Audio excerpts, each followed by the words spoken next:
of sport.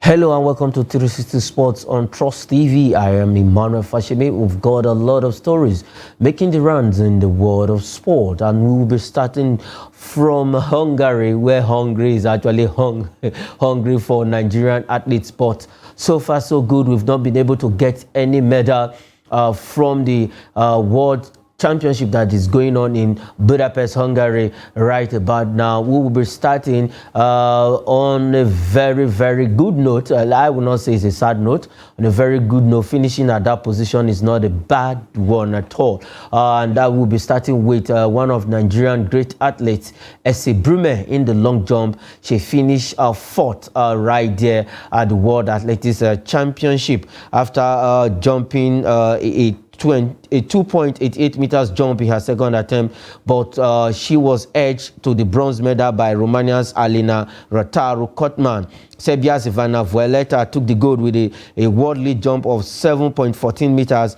ahead of Tara Davis Woodhull of the United States, who took the silver with 6.91 meters jump. And for Brume, she could not finish on the podium, but finishing fourth, that's a season best, a good one for her at the World Athletics Championship. She was there last year where she won a medal at the last Athletics World Championship, where she actually got a medal, but this time around she finished fourth. And as it stands right now, Nigeria are still hopeful that we are going to be getting medals in other events. The likes of Chukwuebuka Enekwechi could not make it to the final in the shot put event. Nigerian 4x100 meter relay race for men also didn't make it to the final, and in the 100 meters final, it was not actually a good one for us. Also, we didn't make it to the final, but we still have other events that are coming up. The discus women are still there. The likes of Enyekwere are still there. Hopefully, when discus event start, we will get something from that place. And also, we still have the relay race still coming up for the women, and then the hurdles where we are expecting the biggest event for us. That is for Tobi Amuson, where she will be defending her title. So all hope is not lost yet, though in the first events that we participate in, the long jump, Ruth Usoro didn't even make it to the final at all. But for Brume, she got to the final. And for our 4x100 meter relay race for men, they didn't get to the final. Chukwuebuka Enekwechi, like I said, also didn't make it to the final. She finished seventh overall in the semi-final, but a good one for Brume. No matter what it is, finishing fourth is not a bad one at all for Brume. She might not be on the podium, but that fourth position is a good one with that jump. We still have other events coming up, the likes of other Diamond Leagues event where she'll be participating in. And then when the races start proper, then we'll look out for Tobi Amuson and every other athlete that is still remaining in Hungary, Budapest precisely. All right, okay, we have Isaac Omidiji all the way from Niger State joining us this morning on the program 360 Sports. Isaac, welcome to the show. Good morning, Mano. Thank you for having me again. All right, for Brume, she finished fourth. Couldn't make the podium finish, but not a bad one at all. But for the likes of Chukwuebuka, our relay race for men, they didn't make it to the final. So far so good. What's your thought about our performances from the first event we participated in? We still have other events coming up. Yes, we still have other events coming up, but the fact that we were not able to, qualify for all the finals, yes, it will be difficult for us to qualify for all the finals, but as Nigerians, we always want the best for ourselves. But unfortunately, those who we looked up to didn't make it. S.A. Brume made it to the final. In fact, that 6.84 she jumped, that leap was a record for her. Unfortunately, that is not enough to go to the podium because after that 8.4, it started going down to 8.7, 8.5, 8.4. She started going down, and that was not enough for a podium position. But fourth place isn't bad. But looking at the way she has come, how far she has come, the record she has broken, the feat she has achieved, I was thinking at least probably a bronze or a silver medal would be good this time around. Because if you look at it, she has won since 2018. This is the only time she's not going to win a medal for Nigeria in the major championship. She has won it in Diamond League. She has won it, Commonwealth Games, African Games, everything. She has won both gold, silver, and bronze in all major competitions. So I was looking forward that, okay, this particular one again, she will still be on the podium. Unfortunately, she couldn't make it. Not a bad one. That leap of 6.8 is not even a bad one considering her records. But, as Nigerians always want more. And thinking that she also didn't have any controversy surrounding her participation in the game, I was expecting that we will see a fresh improvement. Because if this happened to Toby Amuson, there will be so many excuses to give that psychologically, mentally, she wasn't very prepared because of the controversy surrounding her participation. But kudos to SA, she never disappointed. We only wanted more. Yes, she never disappointed. Even with this jump, it's a good one for her for the season. And from here, she can progress. It's not a bad one at all. She has been winning medal for Nigeria since 2018, even though she didn't get, like I said, finishing fourth. It's not a bad position at all. If you look at the likes of Woodhall and the rest of them, I think they actually gave her a competition, a run for her money. But well, so far so good. We have consolation in her finishing fourth, and this is not the last event of the year for her. There are other events that will be coming up where we expect her to also to win medals. We need the young ones. It's not a time for the AFN and every other person to look inward and start getting athletes that will replace the likes of Brume, Toby Amuson, and the rest of them, even though they still have a little age on their side. But it's now to look inward and get the young and upcoming athletes to replace this AG one. Now, let's stay in Budapest. Let's look at our chances from the remaining events. What is our hope?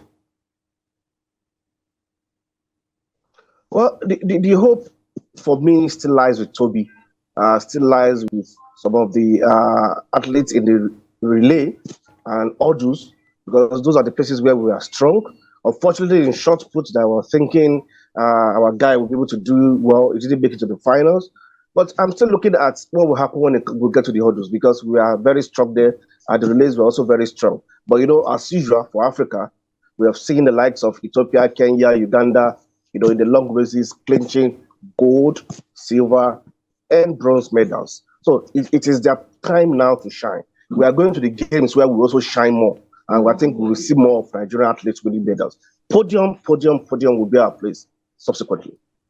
Okay, if the podium finish, well, for other athletes that are there, we still have hope. Like you said, in the hurdles, we still have the discus thrower as well, still there. We still have the relay race for women and other events that will be coming up. All hope is not lost. We believe in Toby Amuson. We want her to defend that title after all the AIU did to her by destabilizing, disorganizing, throwing her off balance. But Toby is a strong woman, like we all know. She's coming out strong, and we are going to tell the world that, yes, no matter what you do, we are Nigerians. Toby is a Nigerian, and Toby is ready to go. I think hostilities for the hurdles will be starting precisely on Tuesday or from tonight, and then we can actually have some respite in other areas, even for the discus throwing. We still have hope in the hurdles for men. That is Nathaniel. He is still in there. He has qualified for the semi-final. Let's see how it goes. If he gets to the final, it's going to be a good one for Nathaniel himself. Okay, let's leave Budapest and come straight to Africa. Let's land in Cameroon. This time while leaving the tracks straight to the court. where Nigerian senior women's team in the volleyball, after that defeat to Algeria, despite that defeat, they made it to the quarterfinals, and they will be playing Kenya come on Tuesday. They lost 2-3 to Algeria. The first set was 16-25, 18-25 for the second set. Third set was 25-23, and then the fourth set was 26-24, and then the last 6-15 in their last group game. And Nigeria recorded two wins, that is against Mali and Burundi, and then recorded got 3 losses against Cameroon, Egypt, and then Mali. So if you look at it as it stands right now, for Nigeria, despite that loss, we qualified to the quarterfinal to face Kenya. Do you think the women can replicate what the under-19 did in Rwanda, where they won all their games in lifting the trophy? Emmanuel, they will need a miracle to do that. Because if you look at the way they qualified for the quarterfinals, it wasn't encouraging.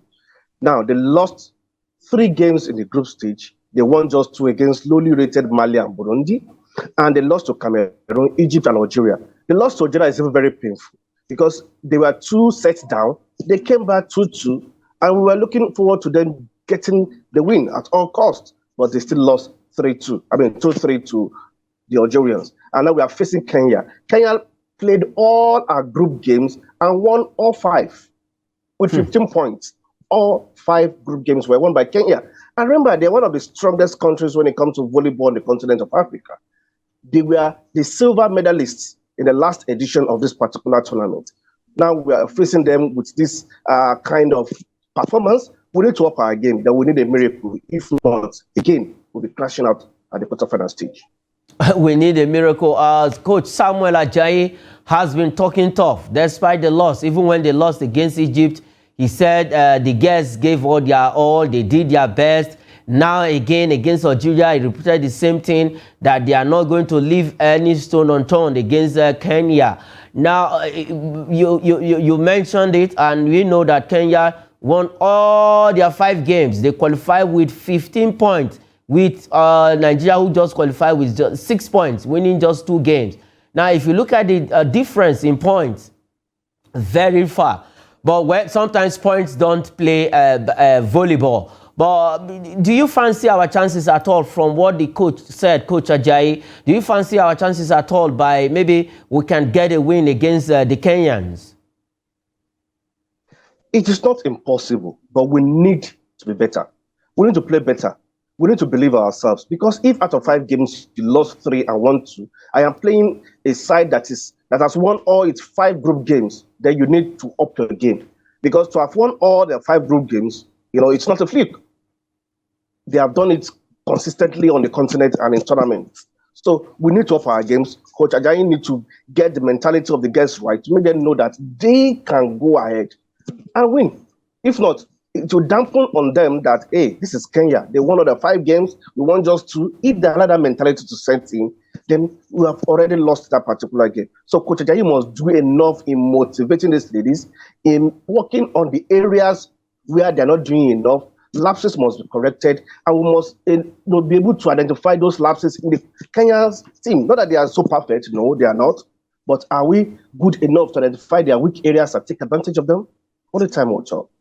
Okay, all the time will tell. I think Coach Ajayi need to work on the mental alertness of these girls, their psyche. You need to psych them up, motivate them, tell them to go all out on the court. They can get the job against Kenya. They are not that invincible to beat. They can be beaten, and that is what Nigeria should have at the back of their mind when they come up against Kenya in the quarterfinals come Tuesday. Okay, let's stay in the continent, but this time around we'll be going straight to the pitch. Let's talk some football now on the continent. That is the CAF Women's Champions League, where Delta Queens actually started their qualification on a very, very, very solid and bright note, where they actually defeated USF Usafa of Burkina Faso 3-0 right there at the Samuel Ogbemudia Stadium in Benin City. The first goal came in as early as 5 minutes of that encounter, and at the end of the day we finished with 10 players. But despite the 10 players,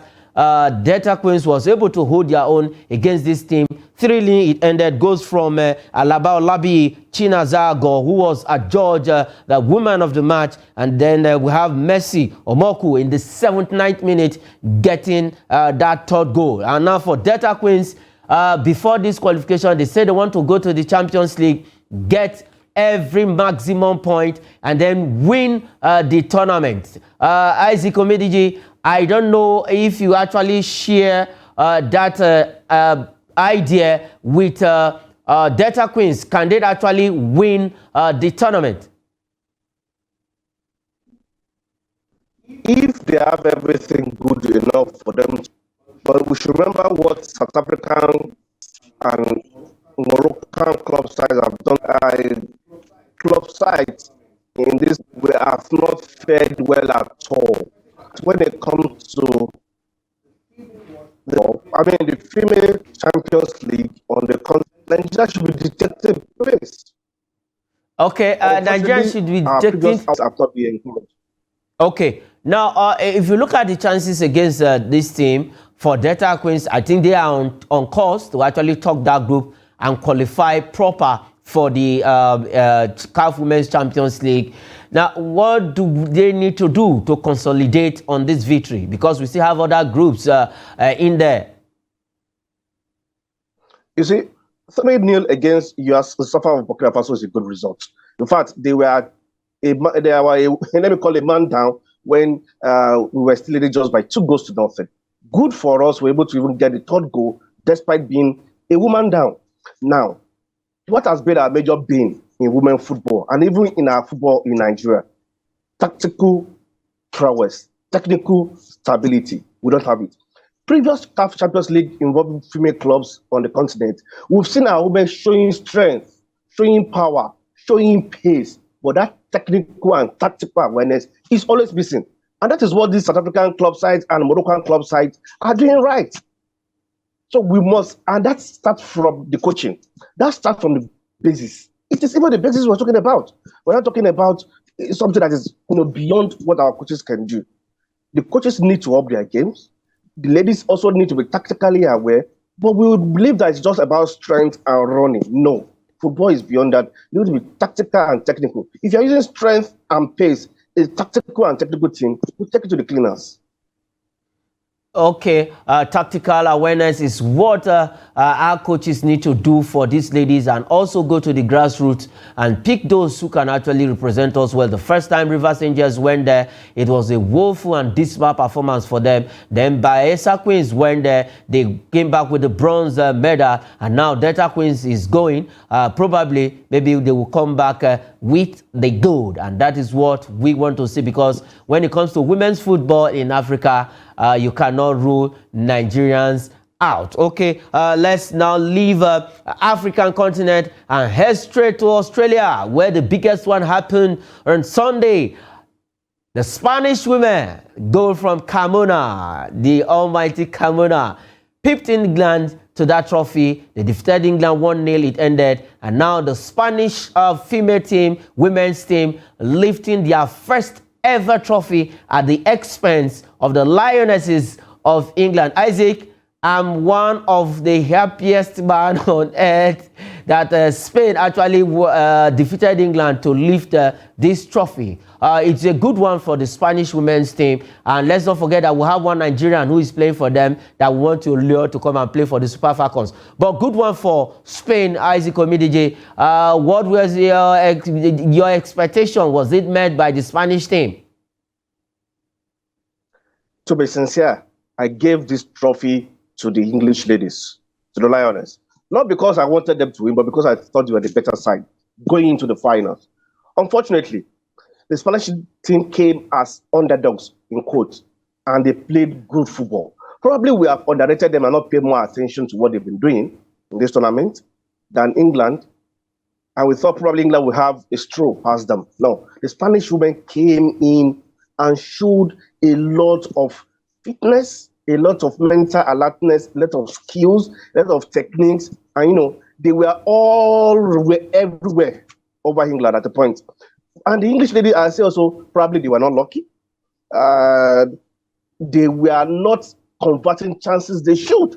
And remember, there was this pattern that the Spanish ladies were playing, the tiki-taka football, that is popular and common in Spain, common with Barcelona. 7 of the starting 11 yesterday for Spain are from the same club, Barcelona. So they already know each other in and out. So it was a clinical one for them. They were able to manage the ball when on the ball and without the ball. That was one great thing they did also very well with the English, against the English team. And kudos to them. They won it very lovely. You know, this is what we call final. Not a final that will be so drabbing, that final will be so dull, but a final that, you know, lives up to expectations. Kudos to the Spanish women. Unfortunately, this trophy is also not going home. Okay, unfortunately, trophy is not going home. Isaac Omidiji, thanks for joining me on the show. These are lovely money. We will get back again. It was a good one from you, Isaac Omidiji. Thank you for your time, Manuel. All right, that is where we'll leave it on 360 Sports. I am Emmanuel Fashimi.